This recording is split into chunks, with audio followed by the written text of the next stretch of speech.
Okay, so let's talk about the latest episode of Atlanta Born to Die. This one comes off the 2 episode premiere of last week, and I've already discussed both episodes.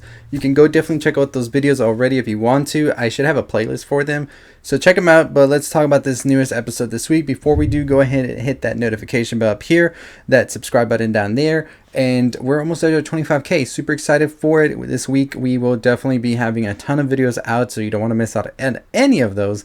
But let's talk about this episode, which I think is one of the most retrospective episodes of the season. And yes, the season just started, and both of the previous episodes were very much so very intimate. And I think this season is very much so a season of really self-reflection and really getting to know these characters right before we get to the finale, because this is the season finale. This is the series finale this season. So this show is going to end after this season. So a lot of resolution needs to be held, a lot of self-reflection and growth. And this episode really showed us that. So we pretty much start off with Al getting this offer from this guy at a show after his arena show, which, by the way, Al is that big at this point. I like how the show doesn't really go back and let you know what's been going on with all of that. It just sort of drops you in. And so we get the little clues here and there about how big they've gotten so far. I mean, last season, even Al said that Ern's making enough money to go to therapy and all of this. And we know Ern's been talking about a condo that needs to be cleaned and all of that as well. And now Al is doing these arena tours. So we know that Al's pretty much up there right now. So we hear that Al gets this proposition from this white guy at the show who's pretty much like, hey, I want to know how you do what you do, the way you talk, the way you just dress yourself, the way you go about your life and all of this, because I want you to teach my son. He's an upcoming rapper and whatnot, and I need you to go out there and do this for me. I'll give you $1 million to do this. Al's just like, let's go. On the flip side, we see that Ern is at his PR job, all of this, and they're trying to sort of handle this client that they have who pulled out a gun on a young black man that came up to her door, who was sort of, I believe, trying to get money for their football team, fundraising, all of that. And this sort of parallels to a case that actually happened where this sort of thing did happen, where a woman pulled out a gun and sort of held them up at gunpoint, these young black men that just came up to her door to ask for money for their fundraising they were doing for their football team. So that parallels right there. And of course, this woman went about and tried to claim she was the victim of all of this, that she didn't know. Bullshit. And she wrote a book and all of that, and they're still trying to figure out how to clean up her image as well. This pretty much to Ern is just like, here we go with this whole thing again. I'm tired of doing these things for these people who are just downright racist. And we see that he is sighing and he's just like rolling his eyes, and the manager, boss, whatever, is like, what do you want to do then? And he's like, how about we sign D'Angelo? And he's like, you go do that, but we're handling this here. And so Ern goes on this journey to find D'Angelo, and he might know a couple places to look.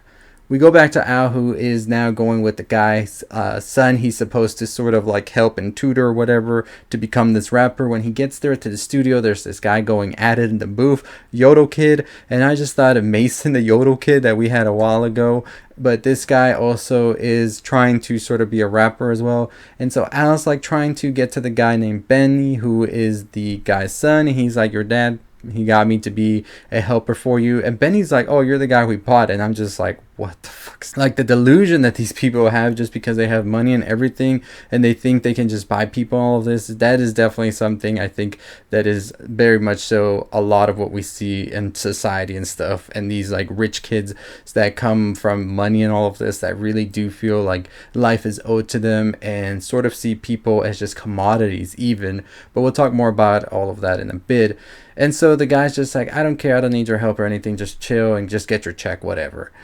Al then meets another guy who was there, who's pretty much like, hey, you want to make more money? This isn't the way, really. And come to a seminar, we'll teach you the way so you can make more money, because this rap thing, it ain't going to work out for you all the way to the end. You got to build sort of a legacy of sorts. When he goes to this meeting, he finds out they say that you need a YWA, which pretty much stands for a young white avatar. They say that you can either go that route or you can do sort of the Ice Cube way, where you're pretty much the new hot upcoming artist. You become the OG and then you do the family movies. Or if you want to go to the Grammys and all of this and still make more money, you got to find a young white artist that you pretty much are going to sort of mentor and get through the ropes and stuff. And I think this is sort of playing into the role of what we see a lot of rappers and stuff. I would give it even to like rappers like Macklemore, Lil Pump, Lil Xan, maybe Jack Harlow and stuff. Just pretty much these rappers that you see really come up, and then you have like other rappers who are sort of overlooked because of these rappers here.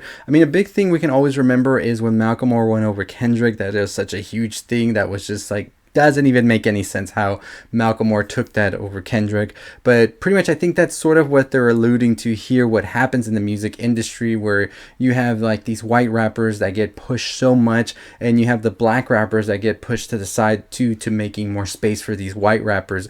And it's pretty much a fucked up thing, because you see this like culture being taken and then just being ran by with these people that don't even come from the culture, and they're taking so much from it and not really giving anything back at the end of the day.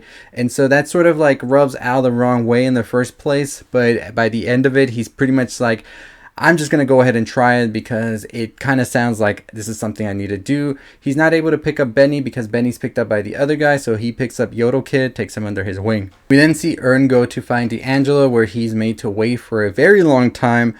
And by the time like it's almost like 4 days, I believe, and he's just like, I need to see D'Angelo right now. What is going on? And then he gets to finally go into this little room, and it's sort of like he goes into like where they put the dead people in, and then he comes out of it as well, and he's there with this guy who is a supposedly D'Angelo, but it's not, and he's like eating like this peanut butter and chicken skin sandwich, and he's just pretty much giving Ern some talk.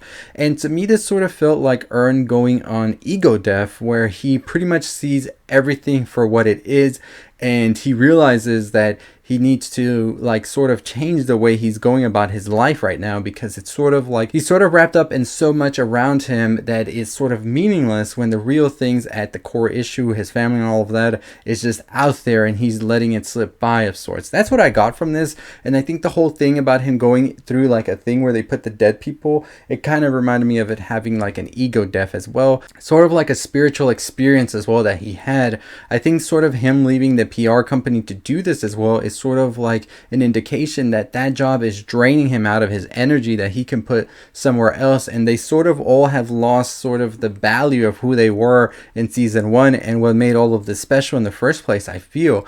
Even with Al, who now has taken on Yodel Boy, and he's now at the Grammys with all of the other YWA people, and he's just like, what are we even doing here, right? Thinking about it really. And then we find out that Yodel Kid has actually passed away over an overdose apparently, and I think that really is a reflection of what we see a lot today when it comes to a lot of these artists who are dying due to these overdoses and drugs and all of that, which I think is a very important topic that needs more discussion for sure.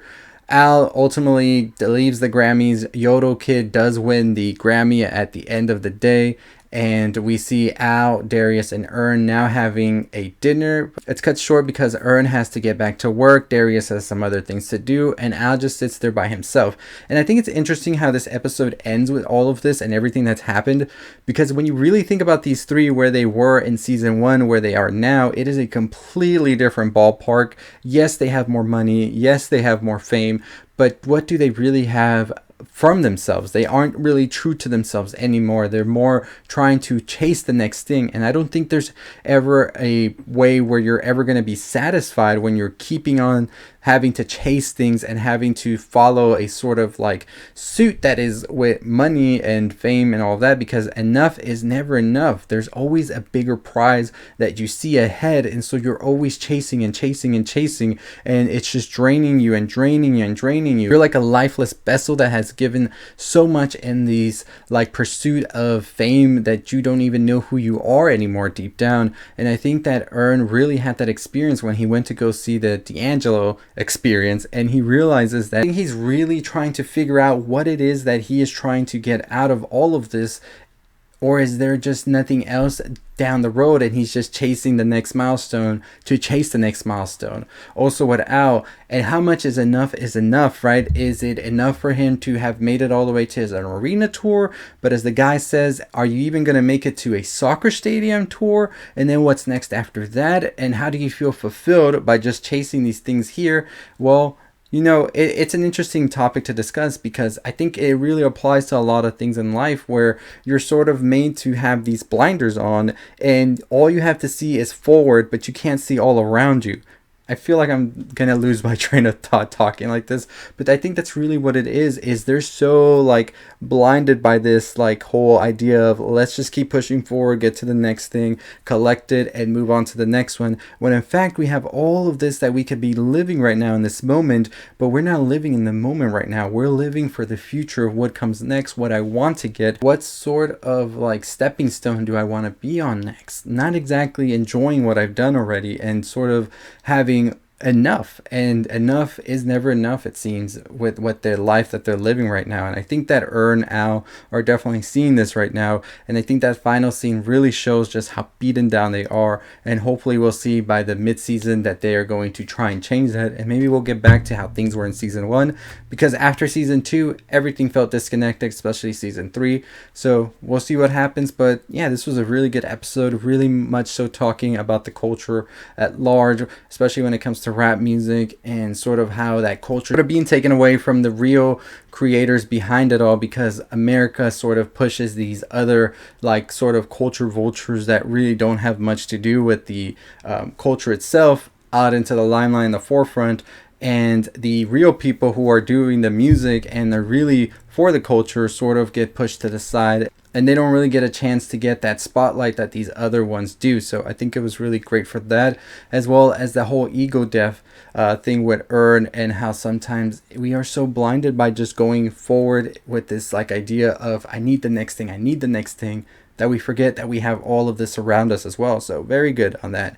Anyways, as always, that's going to do it for me. If you haven't already, make sure you subscribe. Make sure you hit that notification bell. We're on the road to 25,000 subscribers. Let me know your thoughts and opinions on this episode. I felt like I went on a rant, but I really had a lot to say with this one. Let me know what you picked up from it as well in the comments down below. But as always, also, if you are interested in one of these artworks from Movie Palette, you can definitely get it on moviepalette.com. I'll leave the link below. Use Elixir 15 as a discount code to get 15% off, and it helps to keep the lights on. So, yeah. Anyways, I'll see all of you next time. Stay safe, stay positive.